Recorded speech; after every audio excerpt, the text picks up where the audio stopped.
ভাই ভাই এগুলো কি? এগুলো মানা যায়? ও নাকি ভেজিটেরিয়ান। দেখ আমি কোনো রোস্টার নয়, আমি একটা সাধারণ পাবলিক। দেখ তোরা ভিডিও ছাড়ছিস, আমাদের চোখে পড়ছে, কিন্তু তোরা এমন ভিডিও ছাড়বি যেটা আমরা সহ্যই করতে পারবো না। এদিকে বলছিস আমার খুব মায়া লাগে ছাগল ছানাদের দেখে, আর সেই ছাগলের ওপর মলাম বোলাচ্ছিস। ভালো লাগছে? এবার খেয়ে নিতে পারতিস তো। খেয়ে নে, খেয়ে নে। তুই বলিস তুই ভেজিটেরিয়ান, আর এদিকে নন ভেজের গায়ে মলাম বোলাচ্ছিস। খুব ভালো, বাহ, ভালো ভালো। তুই জানিস এটা নিয়ে কন্ট্রোভার্সি হবে, তাও তুই ইচ্ছে করে করেছিস আমাদের খেপানোর জন্য, তাই তো? দেখ আমি কোনো রোস্টার নয়, আর আমি কাউকে রোস্ট করতেও চাই না। আমি একটা সাধারণ মানুষ। আমি বলছি ভিডিও করবি ভদ্রভাবে কর। দেখ সতীপনা দেখাবি তো ভালোভাবেই দেখা। এভাবে মানুষের সাথে ধুলো ছড়িস না, ঠিক আছে? মানুষ সব দেখতে পায়।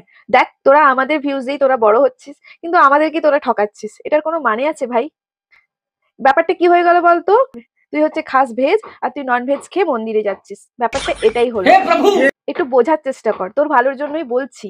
ভিউজ বাড়ানোর জন্য এসব করিস না, ঠিক আছে? আমি সত্যিই তোকে ভালো ভাবতাম যে তুই নন ভেজ খাস না, তুই ভেজ খাস, তুই খুব ভালো মেয়ে। কিন্তু তুই এটা কি করলি রে? তুই তো আমার মনটা পুরো ভেঙে দিলি বনু। ঠিক করলি না।